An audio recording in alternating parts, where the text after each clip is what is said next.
So, episode 2. Alright, like I said before, I was writing these notes halfway through episode 2, so the first part of episode 2, I don't really remember too much going off by these notes. But going by these notes, there's a lot I wrote because I started writing it. So, episode 2. Sakura's entrance. Her performance was definitely strong. I felt like the show might have overhyped her just a bit, but I was definitely looking forward to it. Don't get me wrong. Her singing was decent. Her dancing was, I guess, strong enough, simple to the music. Though maybe all those effects might have added onto it, making it seem like better than it really was. After the performance, I would have personally given her a B, but looking at the Korean trainees, it looked like they're considering she might get a D or even a C if lucky. Like, they weren't too impressed, and honestly, from the overhyping, I wasn't that impressed also. Like, I really liked the song. She held her own. Her charisma, don't get me wrong, A, all the way through. Like, you can tell she was an idol the way she held herself.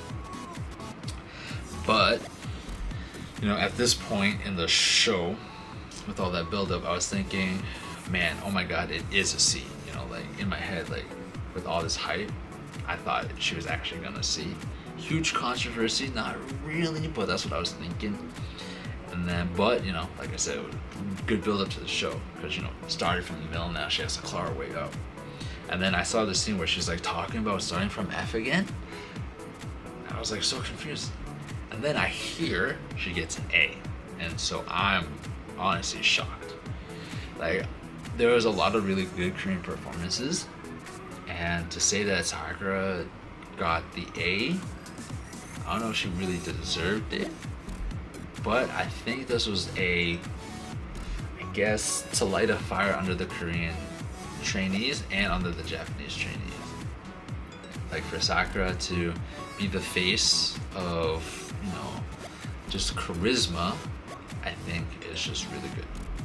And I think it was a good smart move. It was a smart move by them.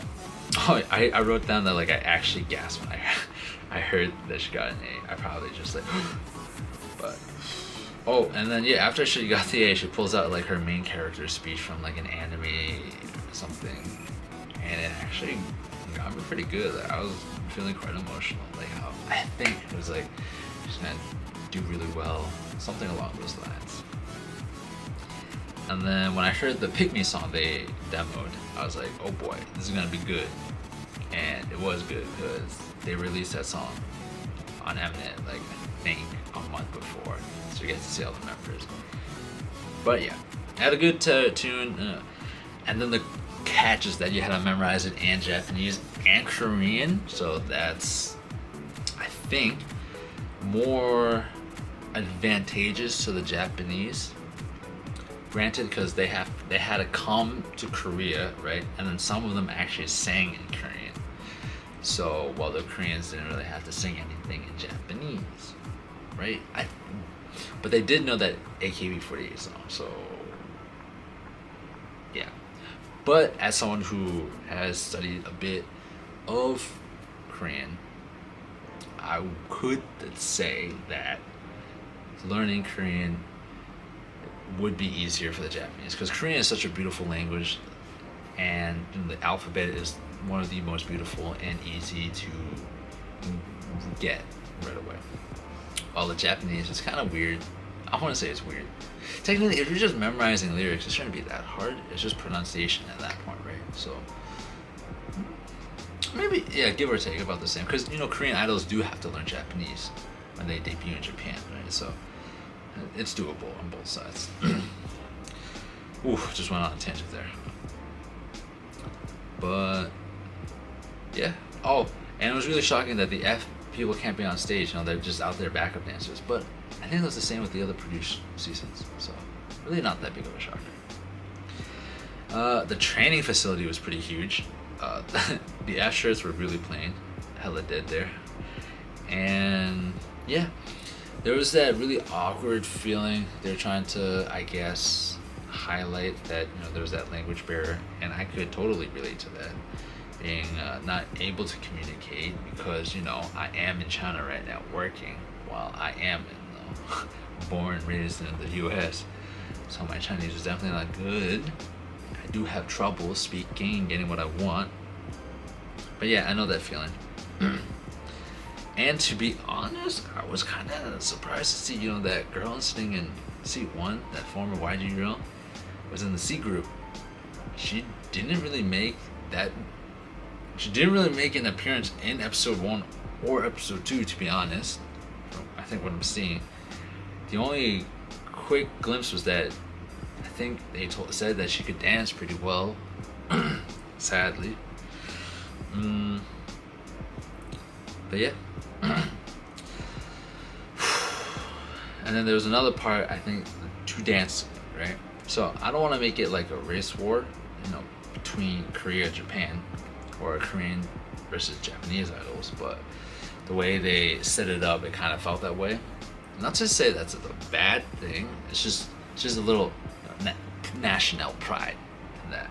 So it was really cool to see that. But yeah, performing against each other was really thrilling. Love Soyu as a teacher. I love her. How can you hate her? That's the thing, right? How can you hate her?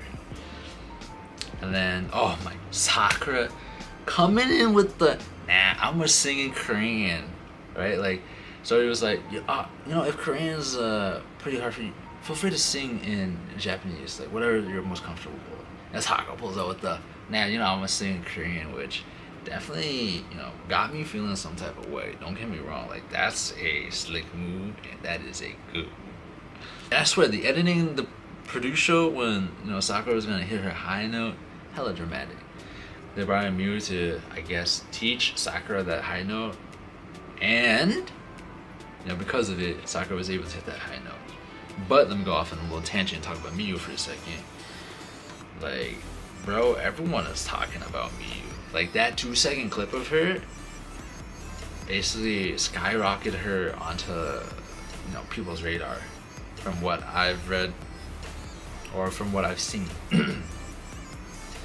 Yeah, which is actually pretty interesting. I think Produce 48 was using Miu as like fodder for Sakura, but in the end, I want to say Produce 48 would be like Sly. Like, I feel like that's what they were trying to do.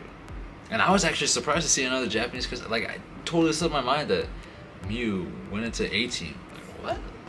Because I don't think Produce 48 did a really good job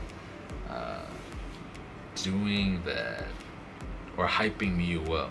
Because I was watching another review talking about how like Miu rearranged her song that she sang with in the performance, and I definitely remember hearing it, but it's just back of my mind because the editing didn't really stand out to me, is what I'm trying to say.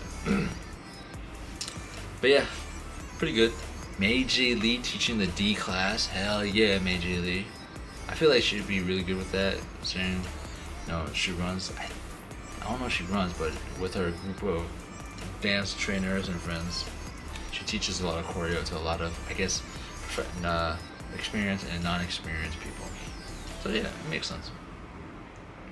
I wrote down B Team is how I feel every day.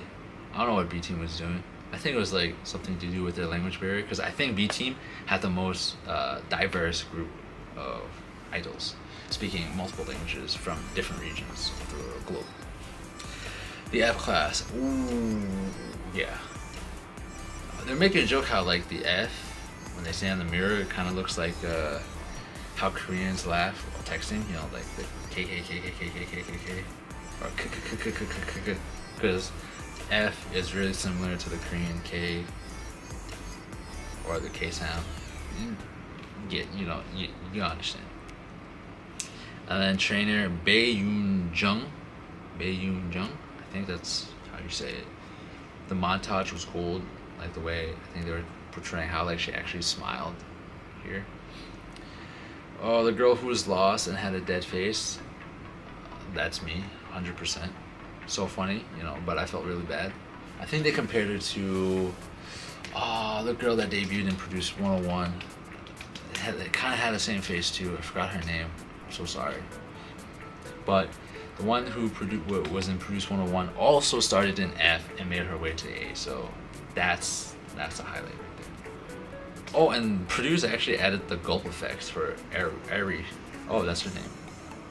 The one that was lost, Ari. Speaking about the language barrier, I definitely feel like language barrier brings the trainees closer, because you can't fake the words if you're trying to, if you know what I mean. Like, that makes sense. You're trying to genuinely talk to them, right? So you're using a body language, and it's the most straightforward but like way to communicate, and they know you really want to communicate with them because you're like going out of your way to like, hey, like, I need you to understand what I'm saying. So I'm like doing all these different things, making pictures, talking to you, doing all these things, right? So I feel like really pure form of communication.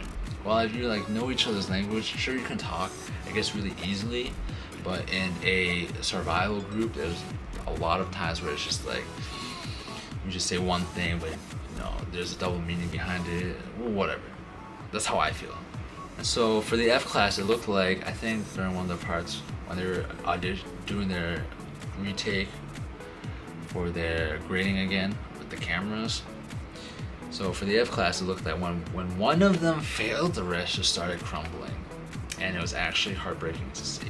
I don't know if it was the editing they were doing that make it seem that way, but it just looked like after one failed, the other failed, it was like a domino effect. Because I feel like it's like mentality-wise, right? And the F class too was basically mostly comprised of the Japanese idols, AKB48, which was kind of sad too. You already know, but Sakura is definitely my top choice. Number one, 100%. Like, if she ain't in it at the end, like, I would be so shocked. Because the way she just handles herself, you can tell she's been an idol for, I think it was 7 years, right? So, like, she has that charisma, and the Korean trainees definitely can feed off of it and learn from how she presents herself and how she thinks about, certain things differently. Oh yeah, and they had these like phone call segments too. I wrote that the mom who said that her daughter wouldn't go far is savage AF. Like, that mom is gonna be so, I want to say famous, but like, I think that's gonna be a thing in Produce 48. Really love seeing the differences in the reevaluation. And then after seeing this, what's unique about this season is that the fact they have to sing in both Japanese and Korean within a given amount of time to practice it. So I think that's gonna be a huge game changer in the way the survival aspect goes, because before it was just strictly Korean, right? So with that, you only had to deal with one problem, which was just singing, right? So whoever can sing the Korean really well, then that's your singing. But this way, I think it's a little different. So it's like, if you can sing, I guess, Korean good and Japanese good, you're a lot better off than the one who can just sing one language really well but the other really poorly, right? I think that's the mentality going into this. So if you're decent at one and decent at the other, you're better off, you're in a better spot than those who are really good at one but like really poor in the other.